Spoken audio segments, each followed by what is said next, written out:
வணக்கம். நான் உங்க டாக்டர் பாலகுமாரி பேசுறேன். ஃபைப்ராய்ட் கட்டியில முதல் கதை உங்களுக்கு நான் சொல்றேன். ஒரு பெண் வந்தாங்க. 29 வயசு. கல்யாணம் இன்னும் ஆகல. டாக்டர் எனக்கு வயிறு கொஞ்சம் பெருசா இருக்கிற மாதிரி இருக்கு. எங்க அக்காக்கெல்லாம் ஃபைப்ராய்ட் கட்டி இருந்தது. எனக்கும் இருக்கா பாருங்க அப்படின்னு சொல்லிட்டு வந்தாங்க. வந்தா அவங்களுக்கு பெரிய ஃபைப்ராய்ட் கட்டி. ஒரு 6 மாசம் 7 மாசம் கர்ப்பம் இருந்தா எவ்வளோ பெருசு இருக்குமோ யூட்ரஸ், அந்த அளவுக்கு பெரிய கட்டி இருந்தது. ஆனா ப்ளீடிங், பெயின் எந்த சிம்ப்டம்ஸுமே அவங்களுக்கு கிடையாது. வயிறு மட்டும் கொஞ்சம் பெருசா இருக்கிற மாதிரி இருந்தது அப்படின்றது தான் அவங்களோட மெயின் கம்ப்ளைண்ட். ஆனா அவங்க ஓரளவுக்கு எதிர்பார்த்து தான் வந்தாங்க, நமக்கு இருக்கிறதுக்கு வாய்ப்பு இருக்குன்னு. பட் நிஜமாவே இருக்குன்னு சொன்ன உடனே கொஞ்சம் அப்செட் ஆயிட்டாங்க. "என்னப்பா இப்ப கல்யாணத்துக்கு பார்த்துட்டு இருக்காங்களா?" அப்படின்னா, "ஆமா மேடம், இப்பதான் எங்க அக்கா கல்யாணம் முடிஞ்சது. அடுத்து எனக்கு பார்த்துட்டு இருக்காங்க. இந்த மாதிரி கட்டி இருக்கு. என்ன பண்றது?" அப்படின்னு கேட்டாங்க. நான் சொன்னேன், "கட்டி ரொம்ப பெருசா இருக்கு. அதனால ஆபரேஷன் பண்ணிக்கிறது தான் நல்லது. ஆனா உனக்கு வலி, ப்ளீடிங் இதெல்லாம் ரொம்ப இல்லாத பட்சத்துல கொஞ்சம் வெயிட் பண்ணியும் பண்ணிக்கலாம். ஏன்னா இப்ப கர்ப்பப்பையில கட்டி இருந்தது, ஆபரேஷன் பண்ணாங்க அப்படின்னு சொன்னா யூஸ்வலா மாப்பிள்ளை வீட்டுல என்ன சொல்லுவாங்க, கர்ப்பப்பையில கட்டியா அப்படின்னா குழந்தையே பிறக்காதுல்ல, அப்ப எதுக்கு இந்த பொண்ணு வானான்னு சொல்லிடுவாங்க அப்படின்ற ஒரு பயம் அவங்களுக்கு இருந்தது.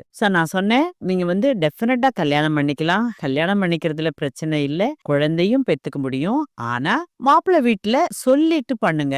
ஏன்னா மாப்பிள்ளை வீட்டுல இப்ப நீங்க சொல்லாம பண்ணிட்டீங்கன்னு பிரச்சனை பண்ணாங்கன்னா அது கஷ்டமாயிடும் அப்படின்னு சொல்லிட்டு நான் சொன்னேன். அந்த மாதிரியே அந்த பொண்ணுக்கு ஒரு வரன் நிச்சயமாச்சு. அவங்கள்ட்ட ஹஸ்பண்ட் கிட்ட சொல்லிட்டாங்க. ஆனா ஹஸ்பண்ட்க்கு மட்டும்தான் சொன்னாங்க. மற்ற ஃபேமிலி மெம்பர்ஸ்க்கு யாருக்கும் சொல்லல. கல்யாணம் ஆன பிறகு ஒரு 3 மாசம் கழிச்சு வந்தாங்க. 30 வயசுல கல்யாணம் ஆச்சு. வந்தாங்க. வந்துட்டு நான் பார்த்துட்டு என்ன சொன்னேன், எல்லாம் நல்லா இருக்க பட்சத்துல ஒரு ட்ரையல் நேச்சுரலா நிக்கிறதுக்கு ட்ரை பண்ணி பார்ப்போம். ஒரு 3 மாசமோ இல்ல ஒரு 6 மாசமோ டைம் கொடுத்து பார்ப்போம். அப்படி நிக்கலன்னா நம்ம ஆபரேஷன் பண்ணிக்கலாம். ஏன்னா இதுவரைக்கும் அந்த பொண்ணுக்கு வலியோ ஹெவி ப்ளீடிங்கோ இல்ல. சோ அந்த மாதிரி சிச்சுவேஷன்ல இது கட்டாயம் எல்லாருக்கும் பிரச்சனை கொடுக்காம இருக்கும், கட்டாயம் நின்னுடும், அந்த கேரண்டி எல்லாம் இல்ல. ஏன்னா இப்ப இந்த ஸ்டேஜ்ல நமக்கு ட்ரீட்மெண்ட்னு போனா ஆபரேஷனுக்கு தான் போகணும். சோ அதுக்கு முன்னாடி நம்ம ட்ரை பண்ணலாமே அப்படின்றதுனால சொன்னேன். சரின்னு சொல்லிட்டு அவங்களும் ட்ரை பண்ணாங்க. லக்கிலி அவங்களுக்கு குழந்தை நின்னுடுச்சு.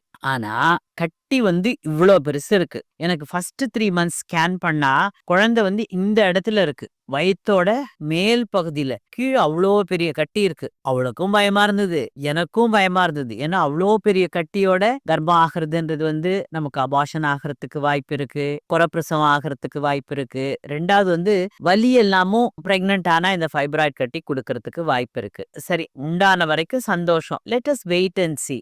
ஏன் இந்த கட்டிய கொஞ்சம் ஆபரேஷன் பண்ணிட்டு அதுக்கு பிறகு ட்ரை பண்ணிருக்கலாமே அப்படின்னு கேட்டீங்கன்னா, இது ரொம்ப பெரிய கட்டியா இருந்ததுனால சில சமயத்துல யூட்ரஸ் ரொம்ப டேமேஜ் ஆகிறதுக்கு வாய்ப்பு இருக்கு.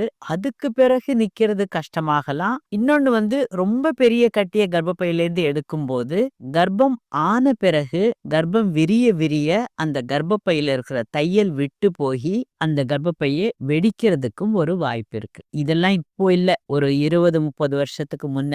அப்போ இவ்வளோ பெரிய கட்டிய உங்களால லாப்ரோஸ்கோபி மூலம் அப்ப எடுக்க முடியாது. இப்போ அதையுமே கூட லாப்ரோஸ்கோபி மூலம் மார்சலேஷன் சொல்லிட்டு எடுப்போம். பட் அப்போ பண்ணினா ஓபன் சர்ஜரி தான். ஓபன் சர்ஜரினா நீங்க இவ்வளோ பெரிய இன்சேஷன் போடணும், போட்டுட்டு இவ்வளோ பெரிய கட்டிய வயித்துல இருந்து எடுக்கணும். சில பேருக்கு இது ஒரு என்ன சொல்றது, எல்லாம் இருந்தாலும் கடவுளோட அருள் அப்படின்னும் நம்ம சொல்லலாம்.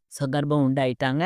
நல்லபடியா குழந்தை வளர்ந்துட்டு வந்தது. ரொம்ப அடிக்கடி வலி வலின்னு வருவாங்க. கர்ப்ப காலத்துல இந்த ஃபைப்ராய்ட் கட்டி ரெட் டீஜெனரேஷன் அப்படின்னு ஒரு கண்டிஷன் வரதுக்கு வாய்ப்பு இருக்கு. என்னன்னா கன்னி போற மாதிரி. இப்ப நம்ம ஒரு கையில ஓங்கி அடிச்சோம்னு வச்சுக்கோங்க, அந்த இடத்துல ஒரு ரெட்டா ஒரு வீக்கம் வரும்ல, அந்த மாதிரி இஃபெக்ட் இந்த ஃபைப்ராய்ட் கட்டில வரதுக்கு வாய்ப்பு இருக்கு. அத ரெட் டீஜெனரேஷன் சொல்லுவோம். இந்த ரெட் டீஜெனரேஷன் பிரெக்னன்சில வந்ததுன்னா வலி கொடுக்கும். ஆனா எங்களால ஸ்ட்ராங்கான வலி மருந்து கொடுக்க முடியாது. ஏன்னா கர்ப்ப காலத்துல எல்லா வலி மருந்துமே குழந்தைய பாதிக்கக்கூடியது. யூசுவலா ப்ரீமெச்சூர் க்ளோஷர் ஆஃப் டக்டஸ் ஆர்டீரியோசஸ் அப்படின்னு சொல்லுவோம். அது ஹார்ட்ல பிளட் வெசல்ல ஒரு ப்ரீமெச்சூரா ஒரு க்ளோஷர் நடந்து பேபிக்கு பிரச்சனை வர்றதுக்கு வாய்ப்பு இருக்கு. சோ அதனால யூசுவலா பெயின் கில்லர்ஸ் கொடுக்க மாட்டோம். மிஞ்சி மிஞ்சி போனா இந்த பாராசிட்டமால் மாத்திரை கொடுப்போம். பாராசிட்டமால் கொடுத்து அது ஓரளவுக்கு அந்த நேரத்துக்கு சரியாகுமே தவிர உங்களுக்கு கம்ப்ளீட் கம்ப்ளீட் கியூர் கிடைக்காது. பேஷண்ட்டுக்கு வந்து அவஸ்தை தான். பட் ஆனா எப்படியாவது நல்லபடியா குழந்தை பெத்துடணும் அப்படின்ற ஒரு வைராகியம் மனசுல இருந்ததுனால அவ வலியெல்லாம் பொறுத்துக்கிட்டு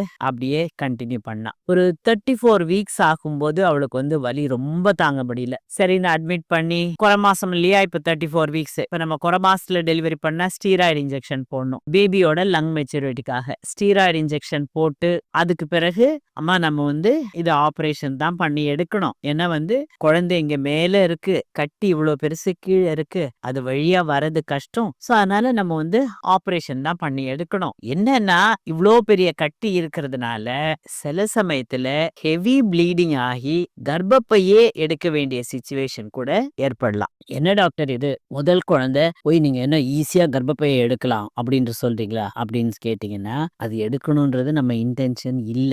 அந்த மாதிரி வரதுக்கு ஒரு வாய்ப்பு இருக்கு. ஹெவி ப்ளீடிங் ஆச்சுன்னா தாய் உயிரை காப்பாத்துறது தான் முக்கியமே தவிர யூட்ரஸ காப்பாத்துறது முக்கியம் கிடையாது. ஸோ அதனால இதெல்லாம் எக்ஸ்பிளைன் பண்ணிட்டு பேஷண்ட் வந்து அவங்க குடும்பமே என்கிட்ட பாக்குறது என் மேல நம்பிக்கை இருக்கிறவங்க. அதனால சரி டாக்டர், நீங்க வந்து என்ன பெஸ்டா பண்ண முடியுமோ பண்ணுங்க, நாங்க என்ன வேணாலும் அக்செப்ட் பண்ணிக்கிறோம் அப்படின்னு சொல்லிட்டு ஒத்துக்கிட்டாங்க.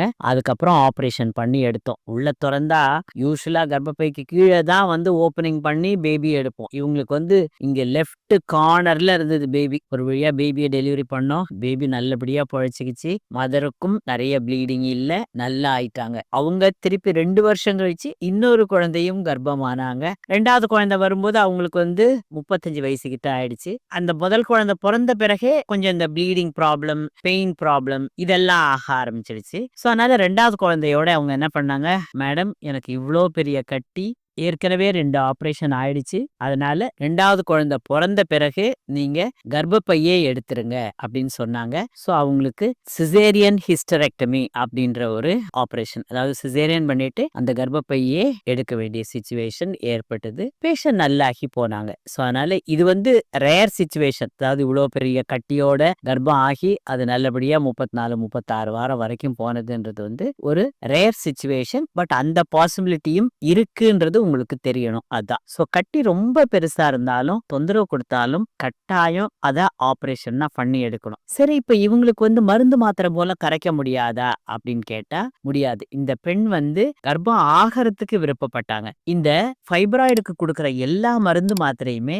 கர்ப்பம் நிக்காம பண்ற மாத்திரை. சோ அதனால வந்து கர்ப்பம் ஆக விருப்பப்படுறவங்களுக்கு நம்ம அந்த மாத்திரைங்க கொடுக்க முடியாது. இந்த வலியையும் ரொம்ப வந்து வலி மாத்திரைங்க கொடுத்து சரி பண்றதும் கஷ்டம். ஸோ அதனால கர்ப்பம் ஆகிறதுக்கு முயற்சி செய்றீங்க, கட்டி ரொம்ப பெருசா இருக்கு, நீங்க ஒரு 3 மாசம் 6 மாசம் ட்ரை பண்றீங்க, நிக்கலன்னா நீங்க ஆபரேஷன் பண்ணி அதுக்கு பிறகு கர்ப்பம் ஆகிறது தான் நல்லது. இந்த பெண்ணுக்கு ஆனதுன்றதுனால எல்லாருக்கும் இதே மாதிரி சக்சஸ்ஃபுல்லா ஆகும்ன்றது கிடையாது. ஒரு ட்ரையல் கொடுத்தோம், அது நல்லபடியா அவங்களுக்கு நடந்தது. பட் 3 வருஷம் 6 வருஷம் அந்த மாதிரிலாம் நமக்கு வந்து வெயிட் பண்றது கூடாது. வருஷங்கள் கூட கூட இந்த கட்டியோட சைஸ் பெருசாகிக்கிட்டே போகும். கர்ப்பம் ஆன பிறகும் இந்த கட்டிய ஆபரேஷன் பண்ணி எடுக்க முடியாது. டெலிவரி போதும் எல்லா சமயத்திலயும் இந்த கட்டி எடுக்க முடியாது. அந்த கட்டி வந்து கொஞ்சமா வெளியில துருத்திட்டு இருந்ததுன்னா ஈஸியா எடுக்கலாம். பட் ஒன்னோட ஒண்ணு அந்த கர்ப்பப்பையோட நல்லா பதிஞ்சு போய் இருந்ததுன்னா அதை எடுக்கிறது கஷ்டம். சோ அதனால ஒவ்வொருத்தருக்கும் இந்த கட்டி வேற வேற பிரச்சனைகளை கொடுக்கும். அதுக்கு ஏத்த மாதிரி வைத்தியம் மாறுபடும். நன்றி. உங்களுக்கு இந்த வீடியோ பிடிச்சிருந்ததுன்னா லைக் பண்ணுங்க, ஷேர் பண்ணுங்க, கமெண்ட் பண்ணுங்க.